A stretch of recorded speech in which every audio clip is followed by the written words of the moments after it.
Hello and welcome to the Health Source podcast, your source for all things health, wellness and lifestyle inspo. I'm your host, Beck Russell, health and life coach and the author of Life in the Soul Lane. Through conscious conversations, our aim is to inspire and empower you to live your most well, happy and vibrant life. If you're ready to elevate your well-being, you're in the right place. Let's dive in. Hello and welcome back to the Health Source podcast. I am excited to share today's episode with you. I am in conversation today with Jacqui Maloney, and Jacqui and I actually connected through a podcasting course for this very podcast online, which was really beautiful. And we got to connect a few times in person, which was really lovely. So I'm excited to share beautiful Jacqui and her energy with you on the podcast today. Jacqui is a public speaking and media coach who helps professional women become magnetic on camera and on stage. And Jacqui works with her clients to build unshakable confidence, powerful and vulnerable storytelling, and their ability to command a room and an audience.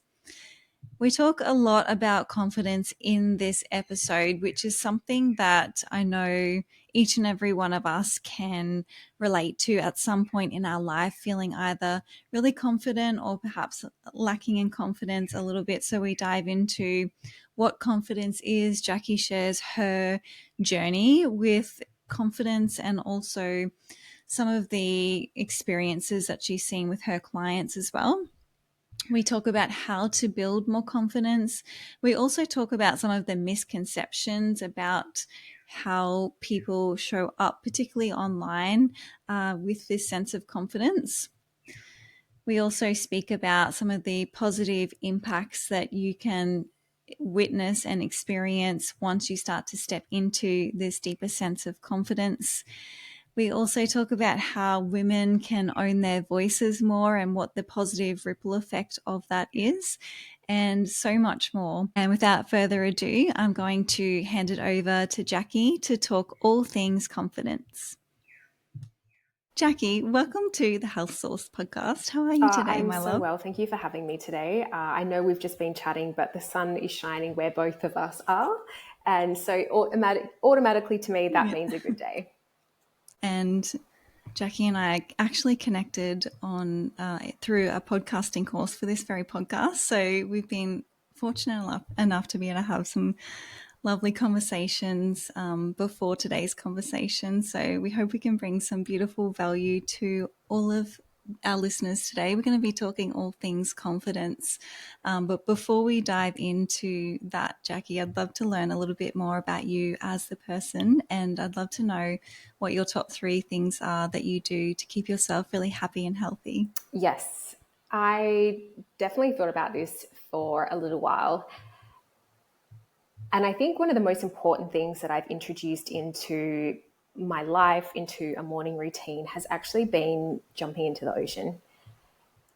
Every single morning, if I possibly can, rain, hail or shine, it doesn't matter. It's just for me in the last, I'm going to say 3 years has just been really quite,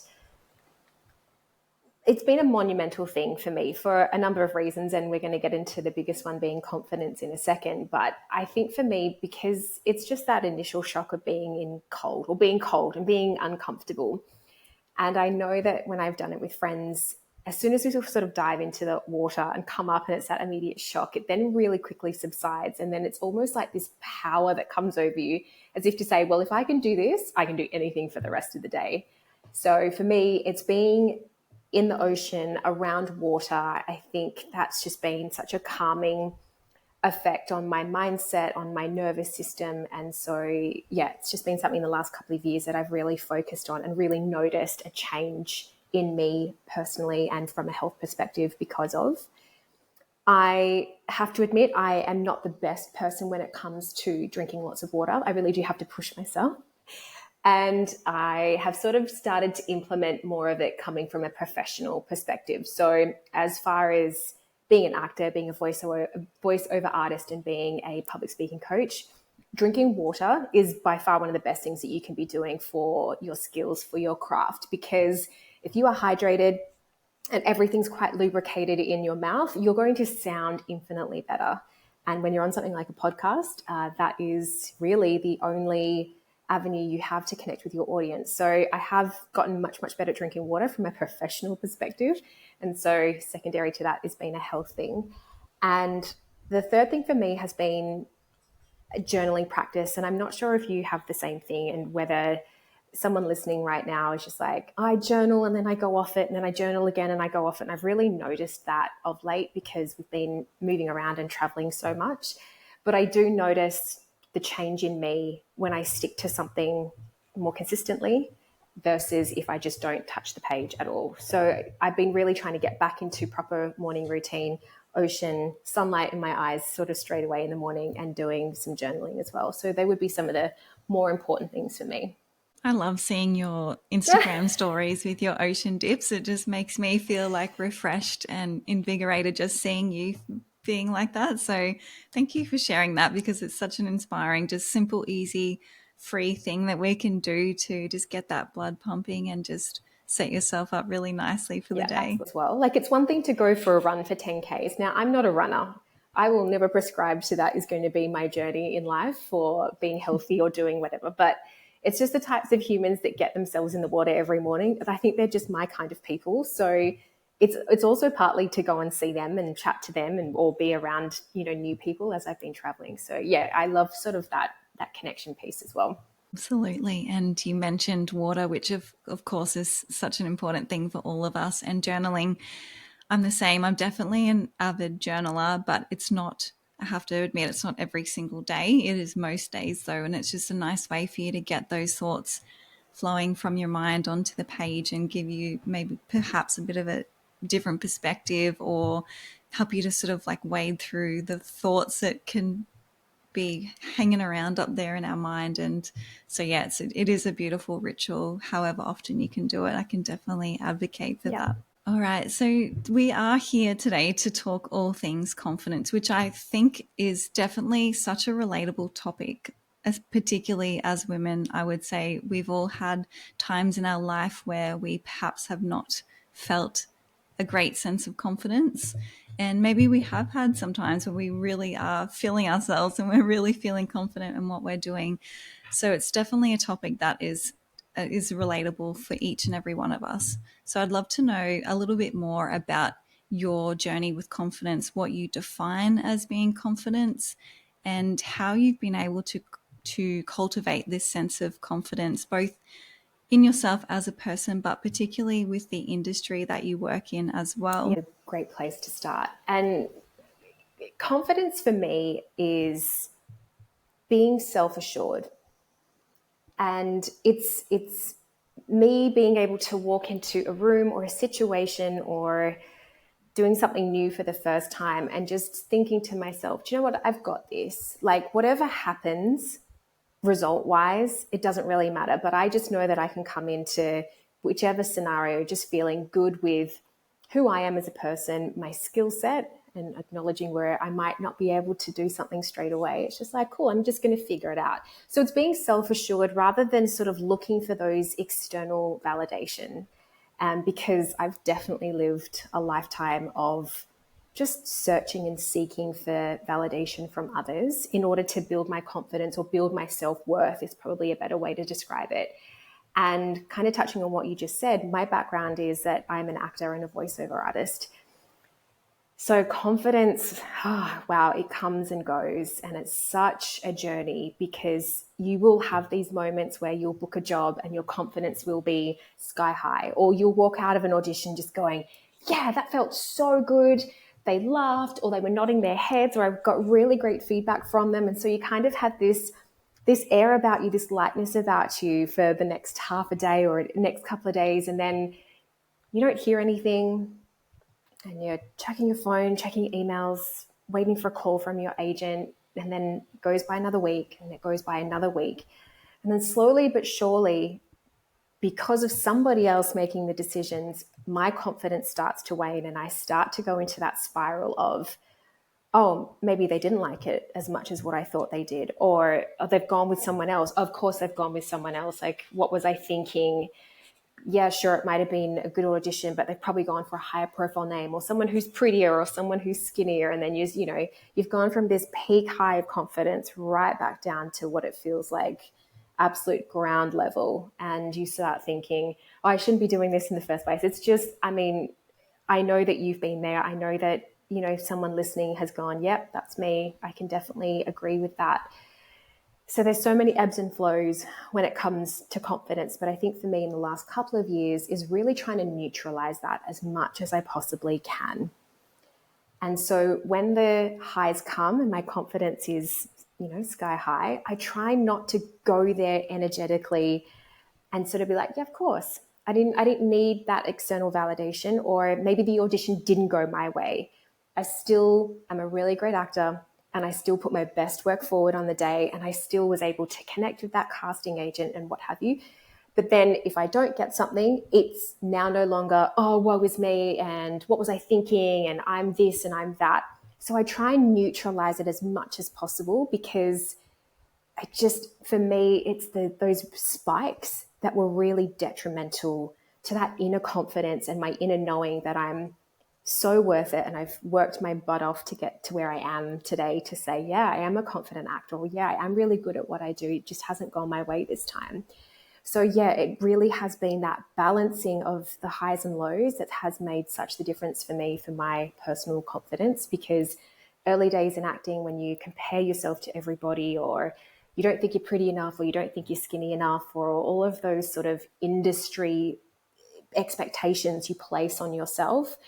So it's kind of just letting that go now as you get older, and you just be like, what the hell was I thinking back then? Like, honestly, oh my gosh. So yeah, years of experience and years later, you just be like, okay, cool. It's nowhere near as bad as what I thought it was. And yeah, I've got this. So it has been a journey with my confidence, but I'm feeling really, really good with where I'm at. The entire time you were speaking, I was reflecting, I guess, on some of the times that I've had some similar experiences in my personal life. But what I was really thinking about and really hearing in what you were saying was that there can be this deep link between confidence and self-worth. And I think these are two things that we can often really struggle with. And so I think, yeah, correct me if I'm wrong, or just let me know if you feel the same. But I feel like if we can really start to work on our innate self-worth, that is inevitably going to have a flow-on effect to our sense of Yeah, confidence. confidence in things. Because if I'm, say, maybe tackling something new for the very first time, I used to get so frustrated that I couldn't get things straight away, right? I was so competitive. I'm still slightly competitive, but I was really competitive when I was younger. And a lot of that competition and that confidence was directly related to my self-worth. Whereas now it's kind of being able to take a step back and just say, look, doesn't matter where I am and what I'm doing, my self-worth is still rock solid. Like, I fully believe in what I'm putting out there into the world, into my business, into my craft, into my relationships. And so just because my confidence might be shaken for a split moment, maybe I stuff up on stage super quickly, or fall over, or embarrass myself. I don't embarrass myself. I take it all as a learning experience and make some fun out of it. But my self-worth doesn't change because my confidence might be wavering in and out, just because I'm trying something new for the first time, or because I've made a mistake. So yeah, thank you for picking up on that, because some people think that they are explicitly linked, but my self-worth is rock solid no matter where my confidence might be at any given time.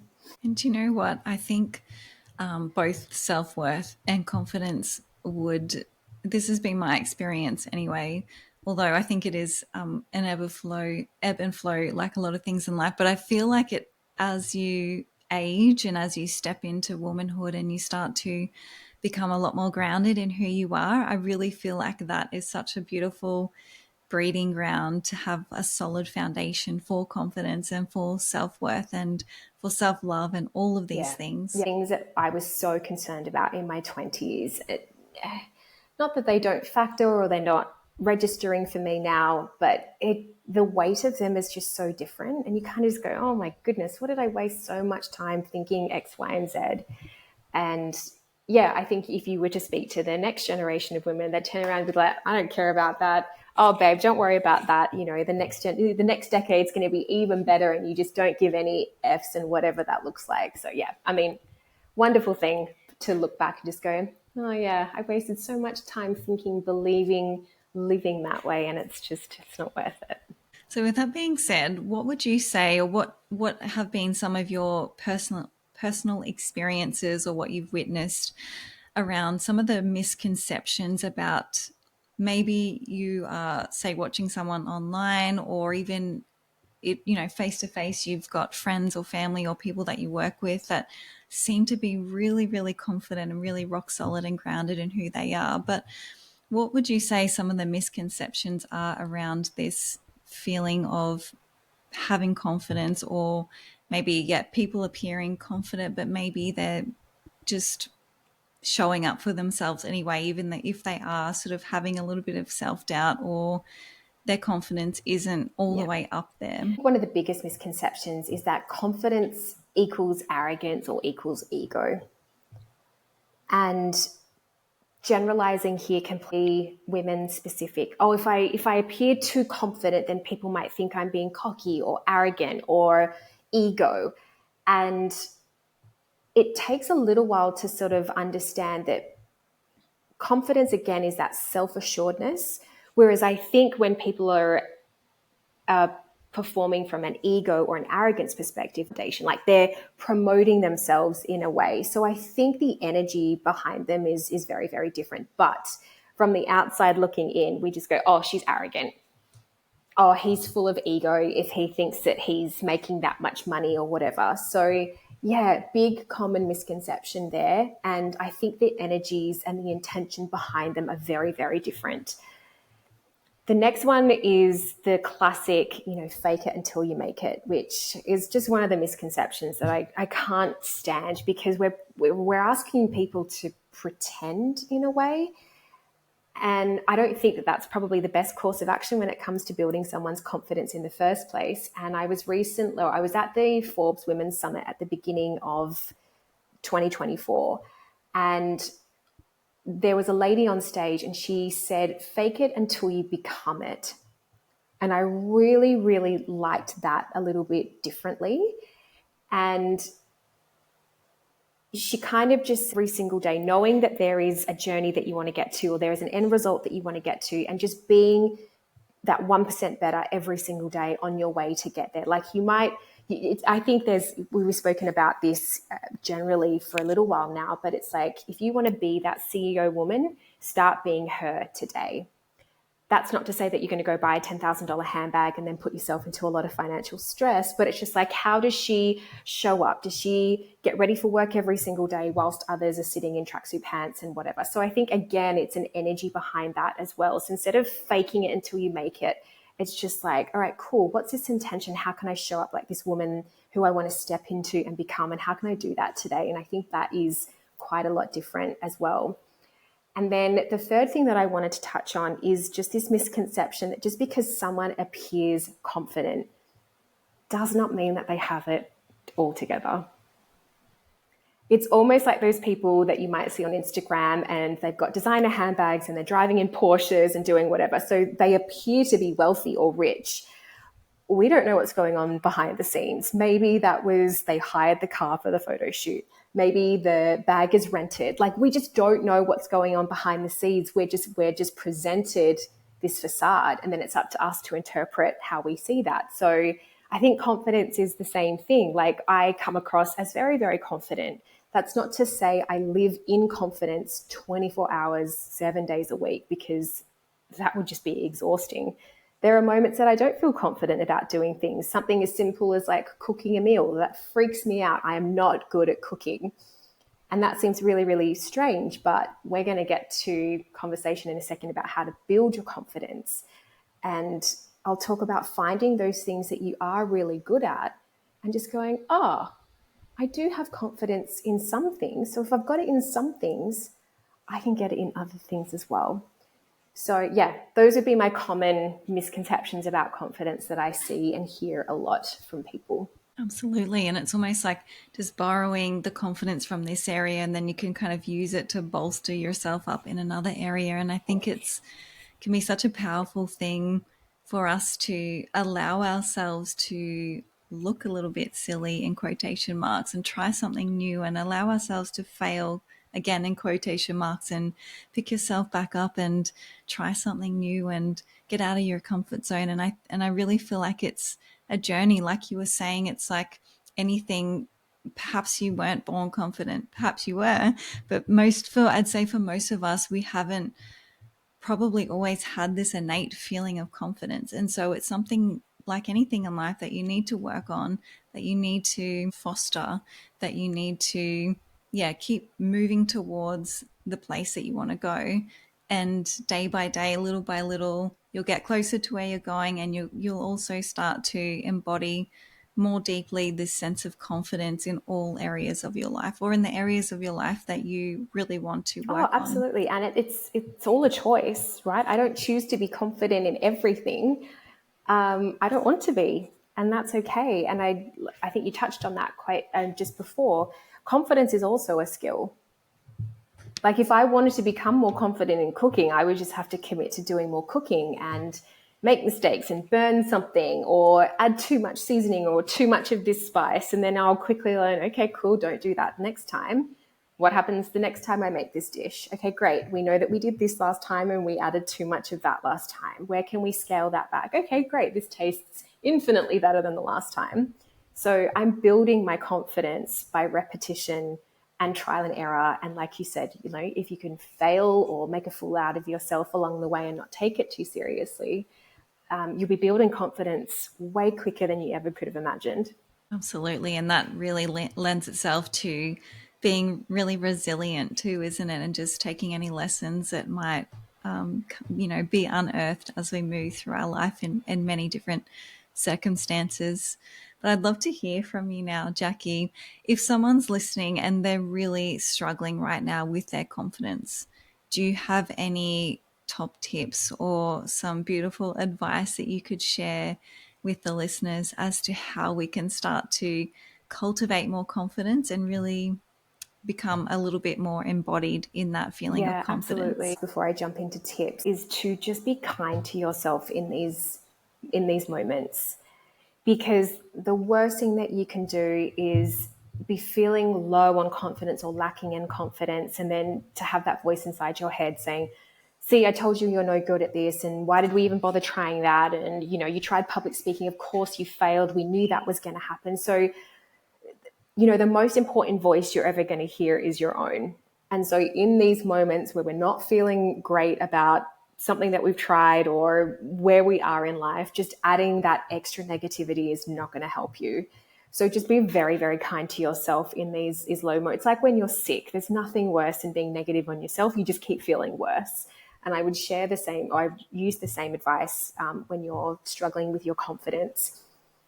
The tips that I would share would be to go out and find the things that you are confident in. Like I shared, if you're a really great cook, get into the kitchen. It might not have anything to do with work or learning a new skill, or maybe I'm going to keep coming back to public speaking because it's what I do. Like for me, it was acting. And if I missed out on an audition that I really, really, really wanted, and there have been many a times when that has happened in my career, and I would have callbacks and I would have really great chats with the director, and I'd have my agent in my ear or in my inbox just going, look, it's down between you and one other girl. And so all roads were leading to the yes that I'd been hoping and dreaming for. And when that all kind of comes crashing down around you, I do say kind of spend 24, 48 hours tops feeling sorry for yourself. Let it all out, journal, cry, veg out in bed, binge, watch something, eat a block of chocolate, whatever that is that you want to do in those moments, do that.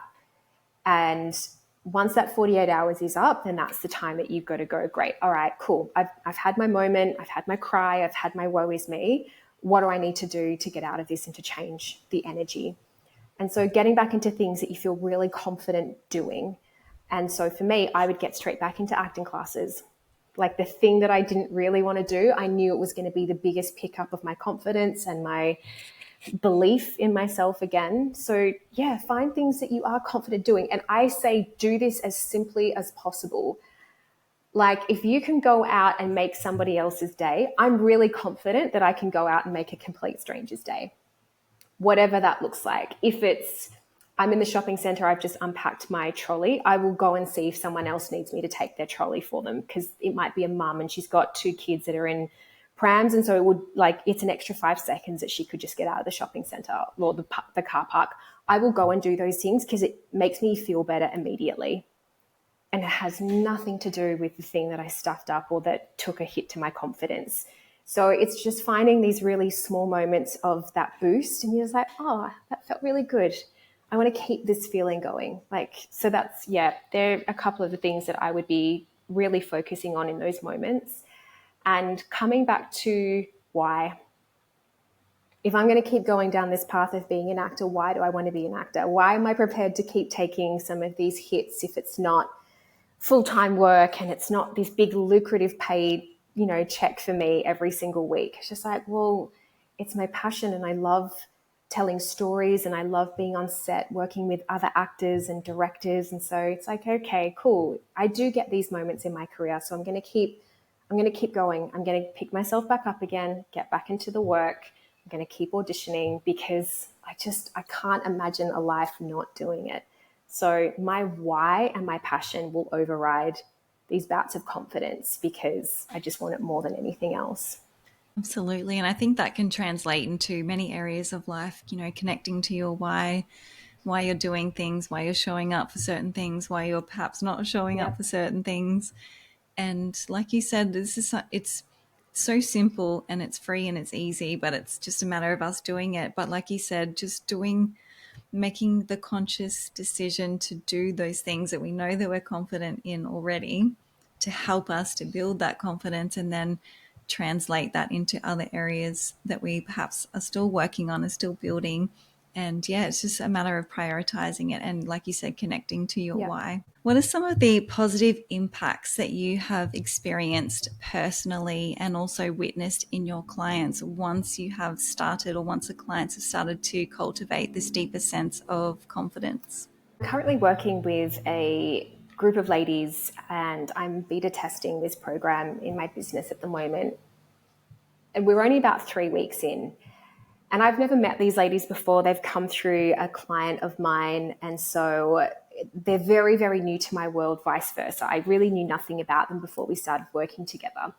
And I think, as a coach, you hope that the things that you've set out in the course and the public speaking, and that's kind of what they've come to me for, is the skill set and the thing that they're going to feel really good about. That's what I hope from this course.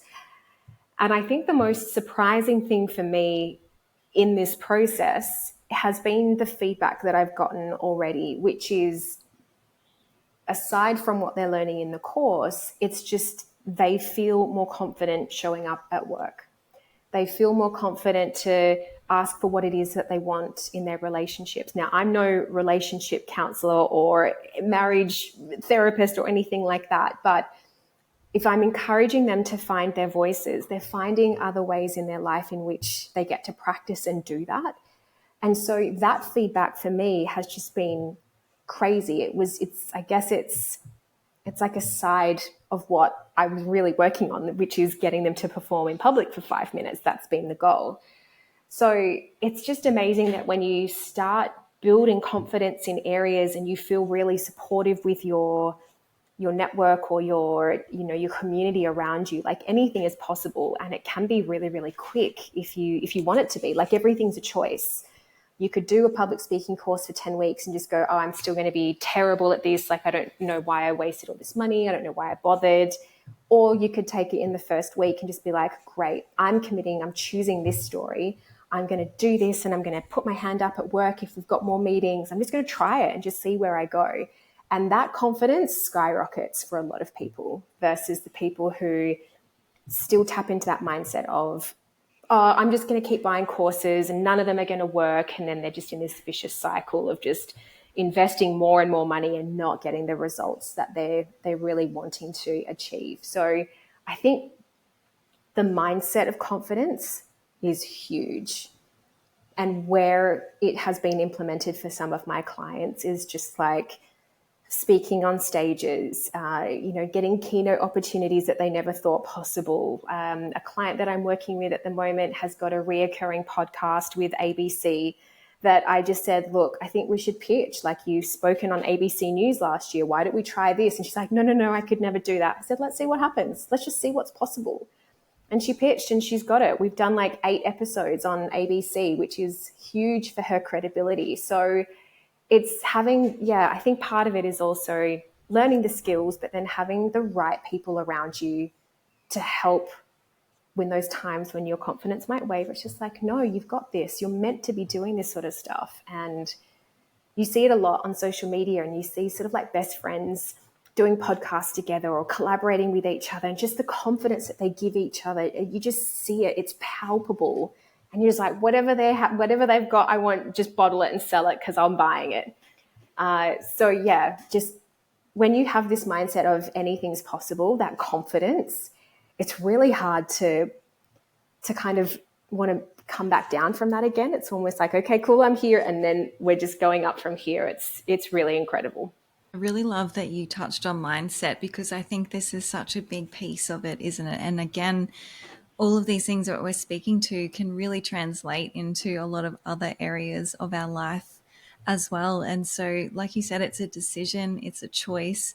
It's something that perhaps you need to work on constantly, is maintaining this positive, open, expansive mindset around your confidence, and then in your life in general as well. So I really love that you touched on that as well. A common thing that I see, and you probably have seen this a lot too when you're speaking with women, is that they really feel like they're not ready to do the thing, whatever it is. Maybe quit their job, take the leap to start their own business, leave their relationship, get into a relationship, whatever the thing is. And I feel like it can be such a struggle for us, all of us at times, to feel really ready to do the thing. So I know this is a little bit out of the box, but I thought confidence could really come into this conversation a lot. So I was curious to know, or just hear your thoughts around this. Like, if someone's feeling like they want to do something, or they want to move away from something, but they're scared and they don't feel ready, do you have any thoughts around how we can start to navigate that with a little bit more ease, I Yeah, suppose?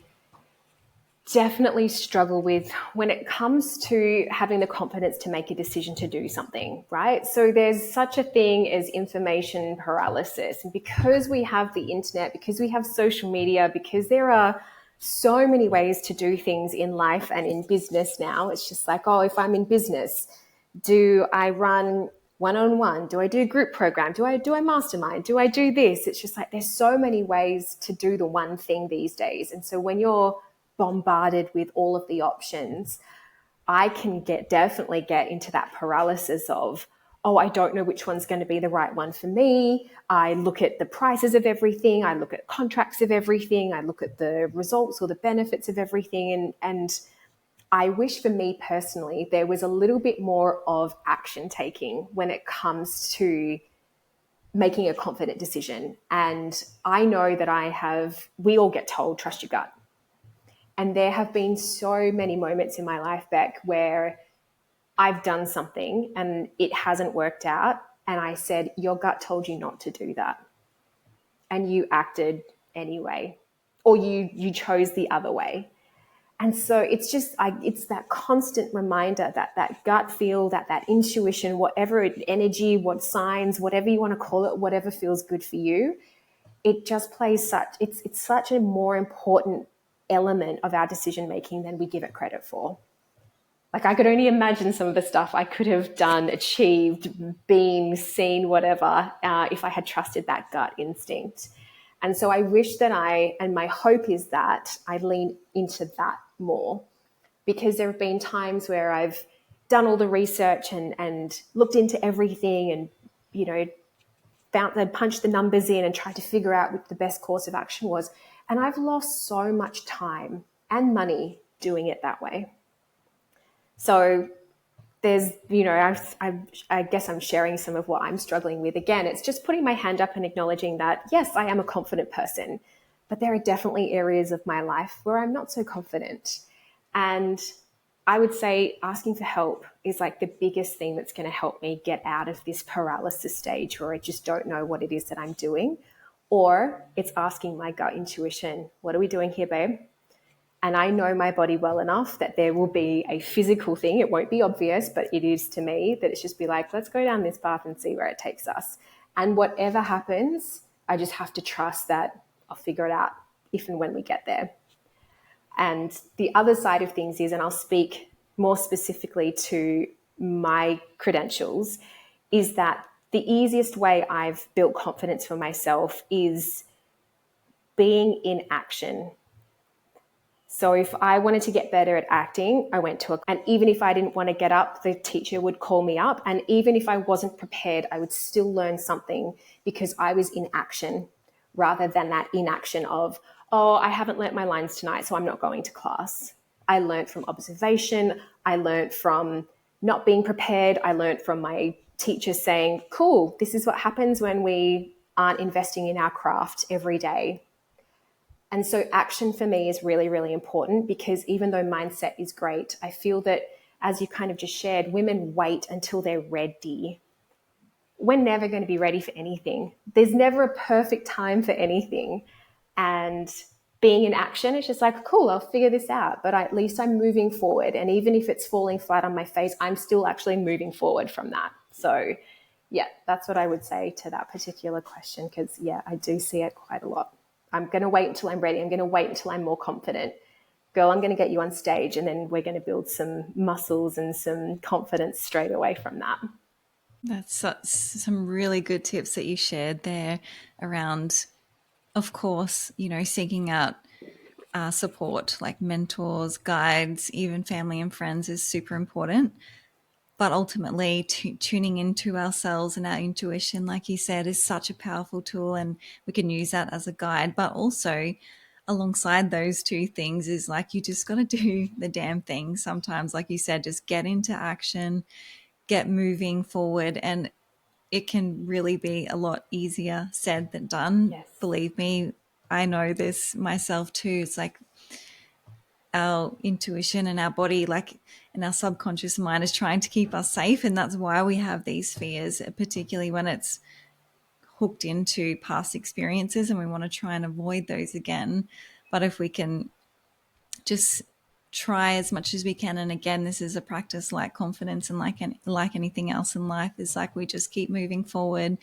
We do the best that we can. We face fear directly in face to face, and we trust ourselves and we keep moving forward and we learn and we grow, and we have to believe that everything is going to work out for our highest good and our highest purpose. So I really loved all of those tips that you shared there as Thank well. you. I've got one more question that I'd love to ask you, because this is something that I've heard your dreams and goals around this, and I've heard you speak about.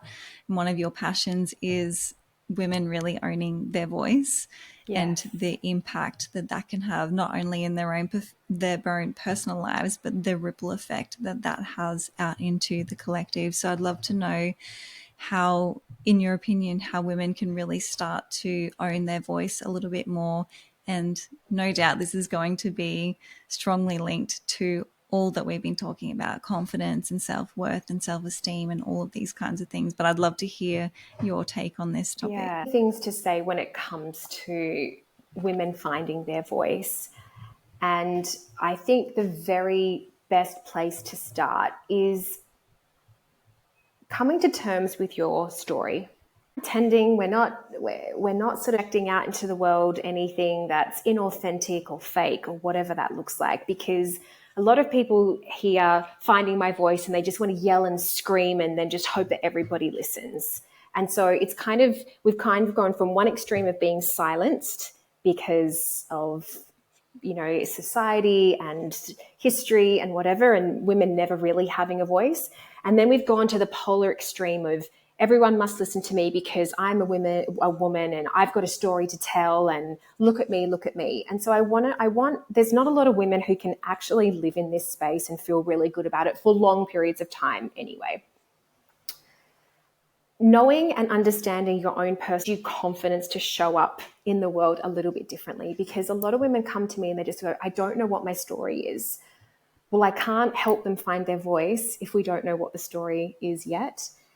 And then I think the other side of that is, oh, my story's boring, or I don't really have like anything interesting to say. And that just breaks my heart, because I fully 100% believe that every woman on this planet has a story to tell, that somewhere in the world is going to want to listen to that.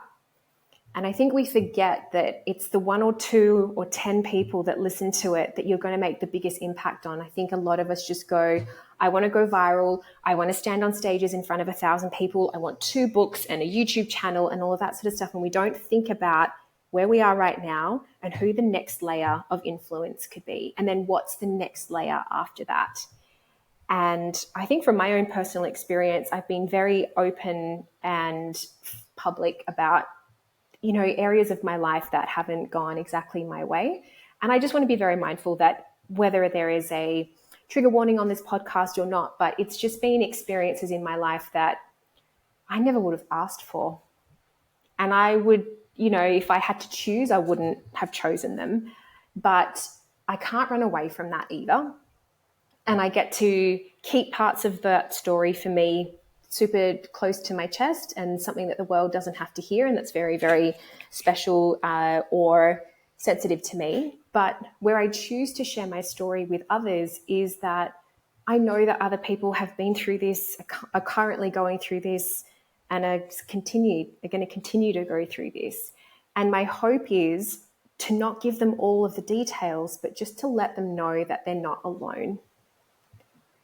And most recently, there was a feature. It was great. It was the first time I'd ever had something published quite publicly like this, other than my own personal social media. And I was kind of scrolling through news.com, and I was seeing all these really clickbaity titles, and I was just like, oh, okay, they were getting like 40 and 50 likes and all these comments and all of these shares. And I finally scrolled down to my story, and it was like 3.